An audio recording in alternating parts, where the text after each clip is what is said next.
दोस्तों 2013 से मैंने पढ़ाना शुरू किया ऑफलाइन एंड फिर 2016 से मैंने पढ़ाना शुरू किया ऑनलाइन। तो मेरे को लगभग पढ़ाते हुए 10 से 12 साल हो चुके हैं।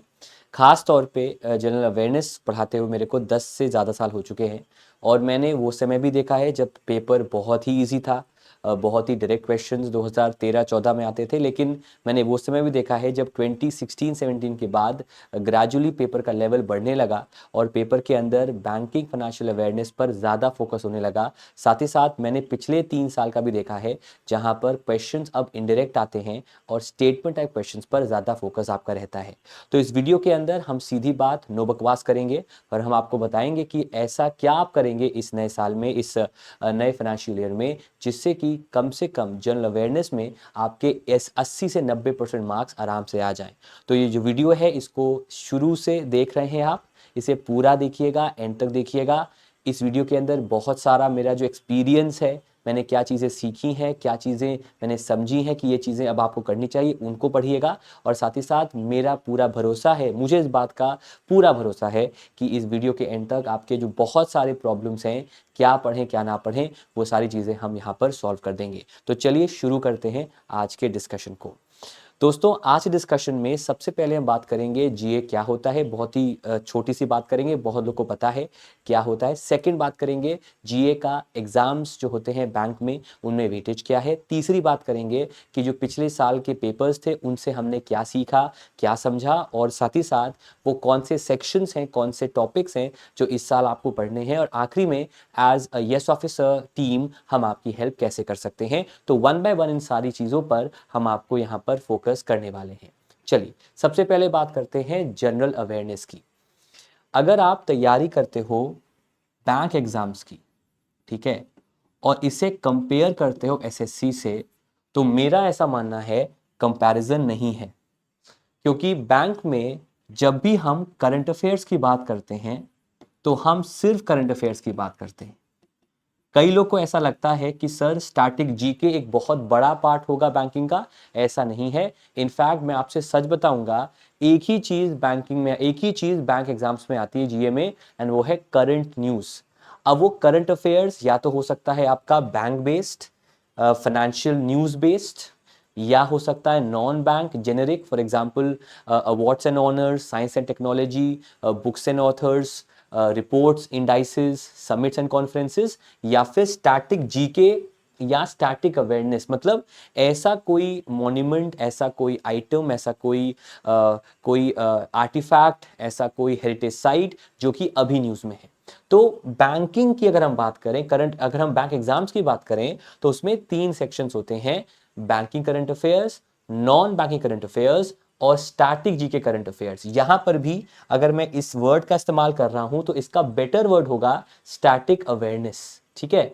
तो पिछले 6 से 8 महीने, पेपर के डेट से 6 से 8 महीने, अगर उनमें से आपने इन 3 चीजों पर फोकस किया, करंट अफेयर्स पर ही फोकस किया, इरिस्पेक्टिव आप साइंस बैकग्राउंड से हैं, आप कॉमर्स बैकग्राउंड से हैं, आप आर्ट्स बैकग्राउंड से, आप किसी बैकग्राउंड से हैं, अगर लास्ट 6 मंथ्स में आपने इस तरह से पढ़ाई की कि या तो वो बैंक की खबर होगा, फाइनेंशियल खबर होगा, या फिर वो नॉन बैंक खबर होगा, या फिर ऐसा कोई टेम्पल, ऐसा कोई साइट, ऐसा कोई हेरिटेज साइट, ऐसा कोई रिवर, ऐसा कोई डैम जो कि पहले से था, वो अभी न्यूज में होगा, इतना कर ले जाओगे तो काफी हद तक काफी कुछ कवर अप कर सकते हो। अगर हम जनरल अवेयरनेस की बात करें बैंक एग्जाम्स की, तो ये बेसिक है पहले। लेकिन जब हम बात करें इसकी कितनी वैल्यू है, तो बहुत ज़्यादा वैल्यू है। कई बच्चे गलती करते हैं कि प्रीलिम्स में प्रीलिम्स की तैयारी करेंगे, मेंस में मेंस की तैयारी करेंगे। उनका मानना है कि पूरे एग्जाम्स में जो बैंक है उसमें आपके तीन ही आपके सो कॉल्ड सब्जेक्ट्स हैं जो कि कोर हैं, मैथ्स, इंग्लिश और रीजनिंग। यही वो गच्चा खा जाते हैं, बिकॉज जीए का सिलेबस है भी और नहीं भी। मेरा कहने का मतलब यह है कि जीए तो हर दिन कुछ ना कुछ बन रही है ना, कुछ ना कुछ करंट अफेयर्स तो हर डे आपका बन रहा है ना। तो अगर आप मेंस का वेट करेंगे तो जो पिछले 3 महीने का बैकलॉग है वो आपको ओवरवेल्म कर देगा और आप वो पढ़ नहीं पाओगे। फिर आप पीडीएफ्स के सहारे, फिर आप मैराथन सेशंस के सहारे ही चला पाओगे, और वो एक बहुत बड़ा गैम्बल है जो एज अ स्टूडेंट अगर आप मेरे हो तो मैं आपको रिकमेंड नहीं करूंगा। और अगर आप इससे भी वैल्यू नहीं समझ रहे हो तो आप वेटेज देख लो। यहां पर एसबीआई पीओ सबका सपना होता है, बैंकर बनने का सबसे बड़ा सपना होता है कि अगर आरबीआई ग्रेड भी चलो लीग से बाहर हो गया कई लोग के लिए, लेकिन अगर पहली बार जो तैयारी करता है तो उसका मकसद होता है कि मैं एसबीआई पीओ निकालूं। तो एसबीआई पीओ में 50 क्वेश्चंस आते हैं, 60 मार्क्स के आते हैं, और आपको इसको सॉल्व करने के लिए 45 मिनट्स जो है वो दिए जाते हैं। अगर हम आईबीपीएस पीओ की बात करें, 40 क्वेश्चंस आते हैं, 40 मार्क्स का होता है और 35 मिनट्स का टाइम दिया जाता है आपको। आरआरबी पीओ में 40 क्वेश्चंस होते हैं, 40 मार्क्स का होता है, कोई भी टाइमर नहीं होता है।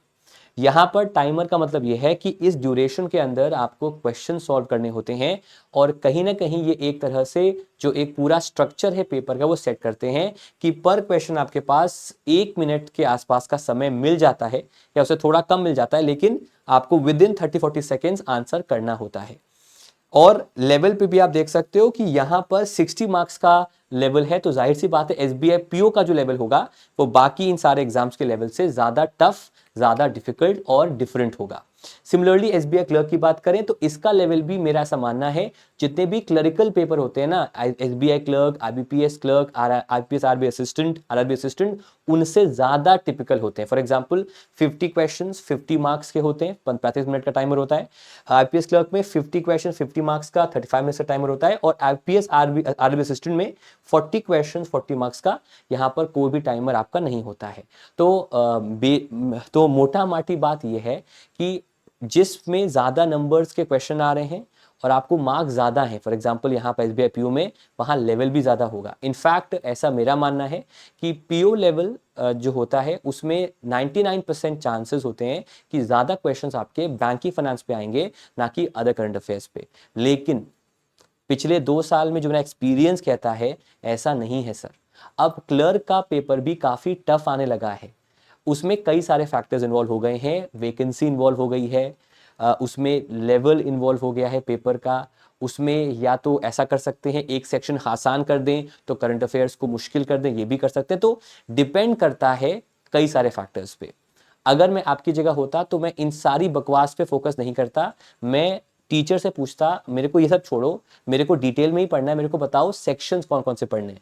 बिकॉज अगर मैं ये वेट करूंगा कि मेरा शिफ्ट बेटर होगा, आसान होगा, नॉर्मलाइजेशन जो कि तब लगता है जब लेवल डिफरेंट होता है दो शिफ्ट्स का, उससे क्या फायदा होगा, ये सारा आपका वाइट नॉइज है, ये सब बकवास बात है। बिकॉज ये सब अगर आप सोच रहे हो तो फिर आप पढ़ाई नहीं कर रहे हो।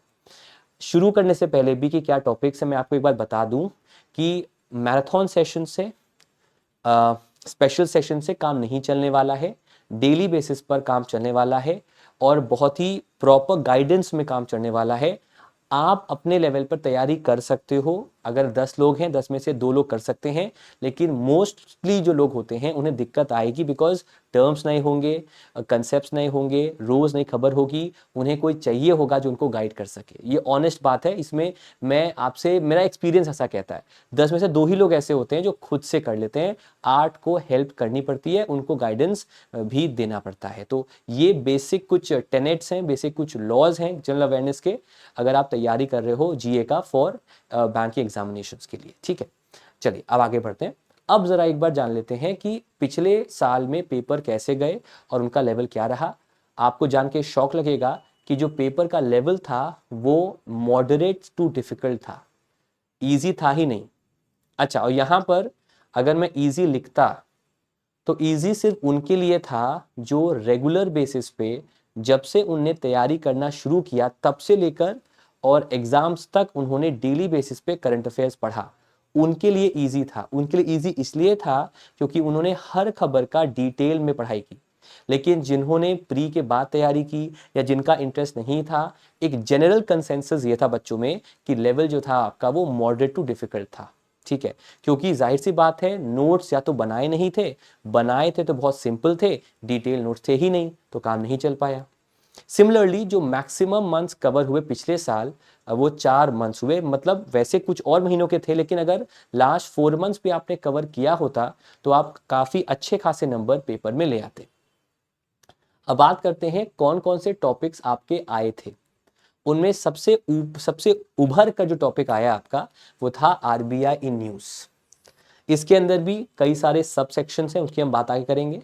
सेकंड टॉपिक आया बिजनेस एंड इकोनॉमी। इसकी बात भी करेंगे। और थर्ड टॉपिक जो काफ़ी प्रिफर्ड था वो था गवर्नमेंट स्कीम्स का, चाहे वो फाइनेंशियल गवर्नमेंट स्कीम्स हो, चाहे वो सेंट्रल स्पॉन्सर्ड स्कीम्स हो या सेंट्रल सेक्टर स्कीम्स हो, गवर्नमेंट स्कीम्स पे सवाल आए।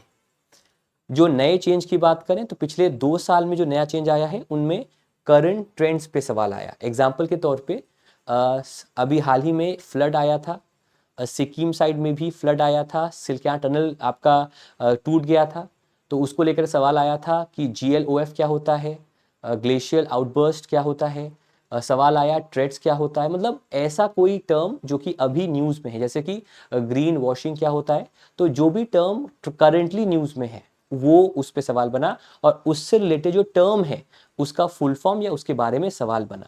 सिमिलरली एक और चीज़ जो बड़ा खुलकर सामने आई 2 सालों में, वो आई आपकी RBI की रिपोर्ट, कि RBI की अलग अलग रिपोर्ट्स हैं, चाहे वो मॉनेटरी पॉलिसी रिपोर्ट हो, चाहे वो state of the economy report हो, चाहे वो रिपोर्ट हो प्रोग्रेस ट्रेंड्स की, चाहे वो रिपोर्ट हो आपका पेमेंट इंफ्रास्ट्रक्चर डेवलपमेंट फंड की, कई सारे वहाँ पर रिपोर्ट्स पे सवाल बना। और सबसे अधिक फोकस गया इन डेप्थ डिटेल्स पर, इन डेप्थ डिस्कशंस पे और स्टेटमेंट टाइप क्वेश्चंस पे, कि आपको सब कुछ बता दिया और आपसे कुछ नया चीज़ पूछ लिया, आपको सब कुछ बता दिया, कुछ और एक्स्ट्रा चीज़ आपसे पूछ ली। मतलब कई बार ऐसा भी पेपर में देखा गया। अब आपका एक सवाल ज़रूर आएगा कि सर अगर मुझे तैयारी करनी है RRB PO की क्लर्क में, क्या वहाँ पर भी ऐसा एक्सपेक्टेड है? तो मैं ऑनेस्टली बताऊंगा आपको, हाँ सर, बिकॉज मेरे पास एक्सपीरियंस भी है और मैंने 3 साल का डेटा देखा भी है। आज से 2 साल पहले RRB क्लर्क का paper was one of the toughest papers ever. ठीक है, तो ये जो ट्रेंड मैं आपको बता रहा हूँ इसको आप यूनिवर्सल मान सकते हो। हर एग्जाम जो आप बैंक का दोगे, चाहे SBI PO clerk, RRB PO clerk या IPS PO क्लर्क हो, लेवल रहेगा। इवन RBI असिस्टेंट में भी आप इस लेवल को एक्सपेक्ट कर सकते हो। ठीक है, तो कुछ कस्में आपको खानी है मेरे साथ। पहली कसम ये खानी है कि इन डेप्थ पढ़ना है। सेकेंड कसम आपको ये खानी है कि आपको डिटेल में जाकर उस पर क्वेश्चन समझने हैं कि इस पर क्वेश्चन कैसे बन सकते हैं। तीसरा, आपको खुद अपने लेवल पर अगल बगल क्या चल रहा है उसको देखना है। फॉर एग्जांपल एक सवाल आया था पेपर में कि मास्टर कार्ड का जो है ना, मास्टर कार्ड कंपनी आप सबके पास होगा या आपके पेरेंट्स के पास होगा, उसमें लोगो कौन सा है, कलर क्या है उसका, सवाल उस पर भी आ चुका है। या फिर आपके आसपास आप एड्स देखते होंगे जेरोधा के या ग्रो के, इनमें से टॉप 2 ब्रोकर्स कौन से हैं, कौन से बैंक्स में क्रेडिट कार्ड सबसे ज़्यादा हैं। तो जो ट्रेंड है, जो करंट आपके आसपास चल रहा है, बैंकिंग का, फाइनेंस का, नेशनल करंट अफेयर्स का, इंटरनेशनल करंट अफेयर्स का, जियो पॉलिटिक्स का, उस पे अब सवाल आने शुरू हो चुके हैं। मतलब लेवल अब ऐसा है कि आपको अवगत रहना पड़ेगा, अवेयर रहना पड़ेगा आपके आसपास क्या चल रहा है जो कि रेलिवेंट है। ठीक है, कंट्रोवर्शियल टॉपिक्स फिलहाल नहीं आ रहे हैं तो उसको आप अवॉइड कर सकते हो।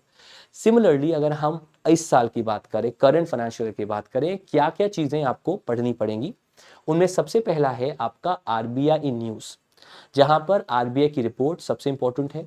RBI ने कौन से बैंक पर, कौन से NBFC पर पेनल्टी लगाई, किस NBFC का लाइसेंस कैंसिल किया, बैंक का लाइसेंस कैंसिल किया, किसे नया लाइसेंस दिया, आपका वो सवाल बनेगा। मॉनेटरी पॉलिसी साल में 3 से 4 बार आती है, वो रिपोर्ट पॉलिसी को पूरा पढ़ना पड़ेगा, डिटेल पढ़ना पड़ेगा। बैंक्स इन न्यूज़, बैंक्स कौन कौन से न्यूज़ में हैं, जो मेजर बड़े बड़े बैंक्स हैं, चाहे वो प्राइवेट सेक्टर के हों, पब्लिक सेक्टर के हों या फिर पेमेंट स्मॉल फाइनेंस बैंक के हों, उन पर एग्जाम में सवाल आएगा। फाइनेंशियल अवेयरनेस एक बहुत ही यूनिवर्सल टर्म है, लेकिन उसके अंदर भी मर्जर्स, एक्विजिशंस, किसने कितना स्टेक एक्वायर किया, सवाल उस पर बनेगा। फाइनेंशियल टर्म्स उससे जो न्यूज़ में है अभी, सवाल उस पर बनेगा। बजट जो अब आएगा, जो आ चुका वो तो चलो भूल जाओ, अब चुनाव के बाद जो बजट आएगा वो 100% इस साल हर दूसरे पेपर में आपको दिखेगा। मतलब ये एक ऐसी चीज़ है ना जो इस साल बहुत इंपॉर्टेंट रहने वाली है। Similarly business news, business news में क्या होता है कि जब डील्स होती है ना, डील्स होते हैं या टाइप्स होते हैं आपके, वो इनमें आता है। इनको आप अलग से MOUs में भी कवर कर सकते हो, लेकिन बिजनेस न्यूज़ में क्या क्या चीज़ें चल रही हैं, आपकी ट्रेंड क्या चल रहा है मार्केट का। फॉर एग्जांपल कि 2034 में या 2030 में इंडियन स्टार्टअप्स कितना परसेंटेज रहेगा इकॉनमी का, कितना वो इनपुट देंगी GDP में, सवाल ऐसा बन सकता है। बिजनेस न्यूज़ की बात करें तो गूगल ने किसके साथ टाई अप किया है, या फिर अगर बिजनेस न्यूज़ की बात करें कौन सा नया लॉ आया है जिससे कि चेंज हुए हैं बिजनेस के अंदर, वो सवाल बनेगा। एक और चीज़ जो कि इस साल 1 से 2 पेपर में आ सकती है वो है जीडीपी फोरकास्ट। चाहे आरबीआई करे, आईएमएफ करे, वर्ल्ड बैंक करे, क्रेडिट रेटिंग एजेंसीज करें, सरकार करे, GDP forecast current financial year का, पिछले फाइनेंशियल ईयर का और आने वाले फाइनेंशियल ईयर का, उस पे सवाल बन सकता है। फिर जिस पर नज़र मेरी सबसे ज़्यादा होगी, जो कि मैं अपने मॉर्निंग सेशंस पे कराता हूँ 7:45 AM पे और अपने बैचेस पे भी कराऊंगा, वो है आपका डेटा रिलेटेड रिपोर्ट्स। ठीक है, रिपोर्ट्स ऐसी जिसमें डेटा आते हैं, फैक्ट्स आते हैं। न्यूट्रिशन के ऊपर रिपोर्ट आई, ट्रेड के ऊपर रिपोर्ट आई, स्टार्टअप्स के ऊपर रिपोर्ट आई, रिपोर्ट की तह तक जाना कि उसमें कितना परसेंटेज चेंज आया, इन पे सवाल बनेगा। ये बेटा वही लोग करें जो एसबीआई पीओ या जो पीओ लेवल एग्जाम से उन्हें देना चाहते हैं, बिकॉज ये रिपोर्ट्स का सवाल जनरली प्रोबेशनरी ऑफिसर लेवल पे ही आता है, क्लरिकल लेवल पे सवाल थोड़े से कम आते हैं। फिर जो एक बहुत ही कॉमन मिस्टेक हम सब कर रहे हैं, वो कर रहे हैं इंडिया के रैंकिंग को लेकर, इंडेक्स को लेकर। कई बार हम इंडिया की रैंक पढ़ लेते हैं और काम चल जाता है, कई बार हम रैंक पढ़ लेते हैं और किस ऑर्गेनाइजेशन ने रिलीज किया है वो काम चल जाता है। नहीं, ऐसा नहीं चलेगा। अब आपको, अगर हम रैंकिंग इंडाइसेस की बात करें, तो आपको पढ़ना पड़ेगा कि रैंकिंग में क्या पढ़ना पड़ेगा कि इंडिया की रैंक क्या है, किसने पब्लिश किया है, इंडिया के 5 ऊपर कौन है, 5 नीचे कौन है, ब्रिक्स नेशंस में इंडिया की रैंक क्या है, ब्रिक्स नेशन में इंडिया की रैंक क्या है, G20 में इंडिया की रैंक क्या है, इंडिया के नेबरिंग कंट्रीज में इंडिया की रैंक क्या है, एशिया पैसिफिक में इंडिया की रैंक क्या है, बाकी कंट्रीज की रैंक क्या है। तो इतना डिटेल में जानना पड़ेगा। जो लोग वीडियो अभी तक देख चुके हैं उनके अंदर हल्का सा, उनके दिल में हौलू हौलू हो रहा होगा, होता है बेटा, लेकिन अभी भी समय है, अभी पूरा साल पड़ा हुआ है। April is the most important month, because इस मंथ में आप पूरा एक तरह से पिच तैयार करोगे। पिच जैसी बनेगी बैटिंग की, वैसी बैटिंग कर पाओगे। अगर अभी आपने अच्छी पिच नहीं बनाई तो आगे चलकर स्विंग भी होगा, रिवर्स स्विंग भी होगा, बोल्ड भी होगे आप। तो पिच आपको एकदम बनानी है पाटा, उसके लिए अभी से मेहनत करनी पड़ेगी पिच पे आपको, इसीलिए मैं आपको बता रहा हूँ। ठीक है, चलिए वापस आते हैं। फिर तो ये बनेगा रैंकिंग इंडाइसेस में। मैं हट जाता हूँ, एक बार आप देख लो। ठीक, फिर science and tech. Science and tech again बहुत ही ज़्यादा डिफिकल्ट टॉपिक है। इस टॉपिक में वैसे तो बहुत सारा कुछ है, लेकिन मैंने अपने एक्सपीरियंस से डिवाइड किया है कुछ टॉपिक्स को जो कि 100% पेपर में आते हैं। पहले नासा क्या करता है, सवाल बनता है। इसरो क्या करता है, सवाल बनता है। एआई एक ऐसा वर्ड है जिसपे कुछ भी हो रहा है, सवाल बनेगा। क्रिप्टो न्यूज़ पे सवाल बनेगा एग्जाम के अंदर। हमारी आईआईटीज़ क्या कर रही हैं, चाहे उनकी रैंकिंग की बात करें, चाहे उनके टाइप्स की बात करें, उनके इन्वेंशंस की बात के सवाल बनेगा। और ईवी एक बहुत ऐसा टॉपिक है जो आने वाले 3 से 4 साल में हर बार इंपॉर्टेंट रहेगा। ईवी मतलब इलेक्ट्रिक व्हीकल्स, उन पे भी सवाल इस साल आपका एग्जामिनेशन में बन सकता है। डिफेंस न्यूज़ की बात करें तो डिफेंस में बहुत सिंपल मैंने कर दिया आपको। एक्सरसाइजेस क्या क्या चल रही हैं, सवाल बनेगा। कौन कौन कहाँ कहाँ कर रहा है, वेन्यू क्या है उसका, मिसाइल टेस्ट या फिर जो अलग अलग टेस्ट होते हैं इंडिया में, दुनिया में, उस पर सवाल बनेगा। और डिफेंस परचेज बहुत इंपॉर्टेंट है। इंडिया का मिशन है कि उसे नेट एक्सपोर्टर बनना है आने वाले 10 सालों में। वो एक्सपोर्ट क्या क्या करता है, क्या नहीं करता है, कहाँ से इंपोर्ट करता है, वो सब चीज़ों पे, परचेजेस पे सवाल आपका एग्जामिनेशन बनेगा। डिफेंस परचेज डोमेस्टिक भी होती हैं। फॉर एग्जांपल इंडिया ने डीआरडीओ से कुछ ले लिया, इंडिया ने एचएएल से कुछ ले लिया, या फिर टाटा एडवांस सिस्टम में टाइप कर लिया, आपके नेवल आपका टाइप कर लिया नेवल डिफेंस सिस्टम के साथ। मतलब डिफेंस परचेज क्या क्या चीज़ें परचेज हो रही, क्या क्या चीज़ें सेल बाय हो रही हैं। फिर एमओयूज की बात करें, एमओयूज के देखिए 2 टाइप होते हैं। पहला एमओयू होता है जो कि होता है अंतर्राष्ट्रीय, जो कि होता है आपके सरकारी लेवल पर, देशों के लेवल पर। दूसरा होता है ऑर्गेनाइजेशन लेवल पर, ऑर्गेनाइजेशन बेस्ड, कि किस संगठन ने क्या एमओयू साइन किया है। मैं जनरली इसको पढ़ाता हूँ, लेकिन बच्चों से कहता हूँ इसको आप स्किप कर सकते हो काफ़ी हद तक, बिकॉज 1 से 2 सवाल इस पे बन सकते हैं, नहीं बन सकते हैं, लेकिन इसको आखिरी में पढ़ना होता है, बिकॉज ये बहुत बोरिंग होता है। और इसको तब पढ़ो जब सब कुछ पढ़ लो पहले। ठीक है, फिर सबसे इंटरेस्टिंग और सबसे ज़्यादा जो टॉक्ड अबाउट नया टॉपिक है पिछले 1-2 सालों में, वो है गवर्नमेंट स्कीम्स का। गवर्नमेंट स्कीम्स में सबसे पहले उसके फीचर्स पढ़ने पड़ेंगे आपको। पहले क्या होता था कि नई गवर्नमेंट स्कीम पे सवाल बनता था, गवर्नमेंट स्कीम कब आई, किसने लॉन्च की, सवाल बनता था। अब सवाल बनता है पुरानी स्कीम्स पे भी, जैसे कि प्रधानमंत्री सुरक्षा बीमा योजना, प्रधानमंत्री जीवन बीमा योजना, अटल पेंशन योजना, जो भी बड़ी योजनाएं हैं, जो भी नई योजनाएं हैं, सबसे पहले उनके फीचर्स, दूसरा उनमें क्या चेंज आया है अगर आया है तो, और करंट डेटा क्या है, कितने सब्सक्राइबर्स हैं, कितना परसेंटेज इंक्रीज है, उसमें क्या नया पॉलिसी में चेंज आया, क्या कवरेज है, महिलाओं का कितना परसेंटेज है उसमें, SC ST कितना परसेंटेज है उसमें, वो सवाल आपका बनेगा। और फिर मैंने इसको अभी बाद में लिखा है, लेकिन ये सबसे अंडररेटेड टॉपिक है, वो है बैंकिंग बेसिक्स का।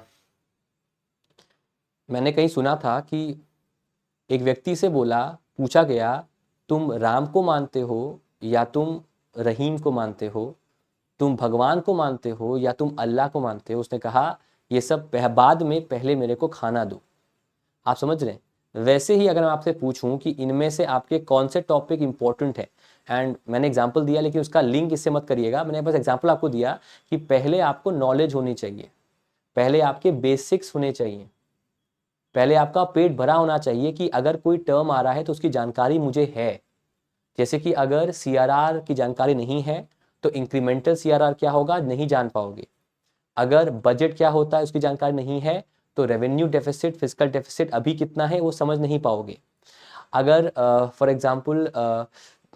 एग्जांपल अभी हाल ही में एक एंटी ट्रस्ट लॉ आया जिसके तहत एक कंपनी को बैन किया गया। एंटी ट्रस्ट क्या होता है नहीं पता होगा, नहीं समझ पाओगे, तो उसके लिए बैंकिंग बेसिक्स आपको पढ़ना पड़ेगा, ठीक है, जिसमें हम हिस्टोरिकल एस्पेक्ट से लेकर उसका जो करंट एस्पेक्ट है, जो अलग अलग नए नए टर्म्स आपके हैं, डिजिटल बैंकिंग के अलग अलग टर्म्स हैं, इंटरनेशनल बिजनेस में क्या क्या टर्म्स आते हैं, सिमिलरली फाइनेंशियल मार्केट में शेयर्स क्या होते हैं, प्रेफरेंस शेयर्स क्या होते हैं, या फिर एक्सटर्नल सेक्टर में FDI क्या होता है, FPI क्या होता है, या फिर गवर्नमेंट स्कीम्स के अंदर भी जो अलग अलग क्लॉजेस होते हैं, वो सब बैंकिंग बेसिक्स में आपके आते हैं। फिर आता है अवार्ड्स एंड ऑनर्स, जिसमें नेशनल लेवल पे आपको पढ़ना होता है। अवार्ड्स एंड ऑनर्स में जनरली लास्ट के 3 to 4 मंथ्स पढ़ेंगे, काफ़ी काम चल जाएगा।